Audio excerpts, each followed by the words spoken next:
శ్రీ ప్రజా వైద్యశాల యూట్యూబ్ ఛానల్కి స్వాగతం సుస్వాగతం. ఈరోజు గృహ వైద్యం ఏమిటంటే శ్రీరామనవమి సందర్భంగా రాముడు, సీత, లక్ష్మణుడు, అదేవిధంగా ఆంజనేయుడు వీళ్ళంతా కలిసి దీనికి ఒక ప్రత్యేకత శ్రీరామనవమి అంటారు. దానికి ఆ శ్రీరామనవమికి ఈ వడపప్పు అనేది ప్రత్యేకత చేస్తారు. ఈ వడపప్పులో ఈ విధంగా వడపప్పు ఉంటుంది. దానికి కొబ్బరి కలుపుకుంటారు. ఈ కొబ్బరి కలుపుకున్న తర్వాత బెల్లం కానీ వేస్తారు. బెల్లం కానీ వేసుకొని మొత్తం కలుపుకొని దానికి కొంచెం ఉప్పు కానీ కలిపేస్తారు. ఉప్పు కలిపేసి దానికి మిరియాలు కలిపి వాడుకుంటారు. అదేవిధంగా దాన్ని వడపప్పు తయారు చేయడం చేస్తుంటారు. ఈ వడపప్పు అయిన తర్వాత బెల్లంతో పానకం చేస్తారు. బెల్లము ఈ విధంగా పానకంలో వేసేసి దానికి కొంచెం తులసాకు వేయాలి. ఈ విధంగా తులసాకులు కలుపుకోవాలి. తులసాకు కలుపుకున్న తర్వాత కొంచెం మిరియాలు పౌడర్ చేసేసి దీంతో వేసుకోవాలి. అదేవిధంగా ఈ యాలక్కాయలు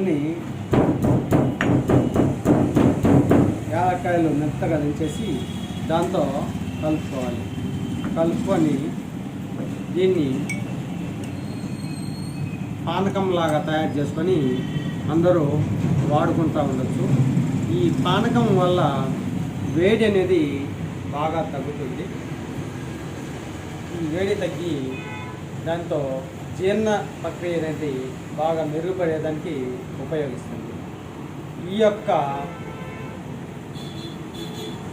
ఈ పానకం ఉంది, ఈ యొక్క వడపప్పు ఉంది. ఈ వడపప్పు అనేది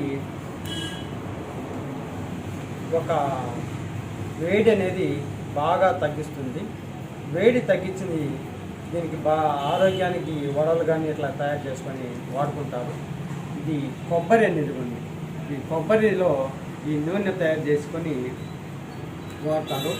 ఈ బెల్లం అనేది ఫ్రీగా మోసం వచ్చేదానికి, జీర్ణశక్తి మెరుగుపడేదానికి ఇట్లా కొన్ని విధాలైన వాటికి పనిచేస్తుంది. ఈరోజు శ్రీరామనవమి సందర్భంగా ఇలాంటి కార్యక్రమాలు ప్రతి ఒక్క గ్రామంలో దీన్ని చేసుకుంటూ భజన కార్యక్రమాలు ఇట్లా శ్రీరామనవమి సందర్భంగా రాముడు వచ్చి యొక్క కళ్యాణము కూడా ఈరోజు జరుపుకుంటారు.